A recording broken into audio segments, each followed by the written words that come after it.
आणि एकूणच एक दिल्लीत कार्यालयाला मी भेट देणार आहे.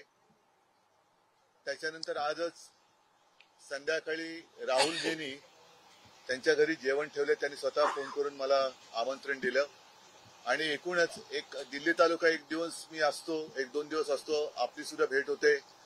खासदारांशी काल माझी अशीच एक बैठक झाली. तर या सगळ्या गोष्टी असतात म्हणून मी आलेलो आहे.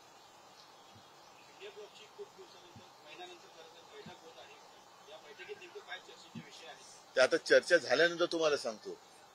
कारण लोकसभा निवडणुकीनंतर इंडिया आघाडीचे नेते पहिल्या प्रथम भेटत आहेत. त्याच्यामुळे एक मध्ये आमची व्हिडिओ कॉन्फरन्स झाली. त्याच्यात काही संसदेच्या सत्राच्या निमित्ताने कोणते विषय घ्यायचे, काय विषय घ्यायचे, तसे ते विषय होत आहेत. चर्चा आमच्या परीने करण्याचा प्रयत्न करतोय. आणि आज सुद्धा वेगळे विषय कोणाला काही बोलायचे असतील बघू, समोर आल्यानंतर त्याच्यावरती आमचं मत व्यक्त करू.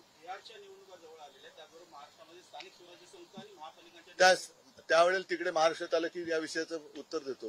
राष्ट्रपतीपदाच्या निवडणुकीसंदर्भात चर्चा सुरू आहे. जर मराठी उमेदवार एनडीएने दिला तर या अगोदर देखील असं झालं की मराठी उमेदवार असताना तुम्ही पाठिंबा दिला होता. अशा पद्धतीने जर मराठी उमेदवार आला आपण या सगळ्या शक्यता ज्या वेळेला जाहीर होतील तेव्हा बोलूया. कारण उगाच आपण त्याच्यावरनं त्यांच्या मनात काय आपण कशाला हे करायचे. तर तेव्हा जेव्हा तो विषय समोर येईल तेव्हा बघू ना. आपण मराठी उमेदवार असेल समोर आधी येऊ दे, आपण बघू त्याच्यानंतर. म्हणजे असं मग मराठी आलं, मग बंगाली आले, मग तमिळ आलं, मग पंजाबी आलं, असं करण्यात काय अर्थ आहे. त्यांच्याकडनं येऊ तर ते.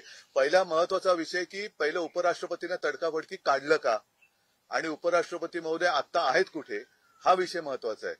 त्याच्यामुळे त्याच्यावरती चर्चा झाली पाहिजे. आणि 2-3 वर्ष जे उपराष्ट्रपती राहिले ते आहेत कुठे, ह्या मुद्द्यावरती चर्चा झाली पाहिजे.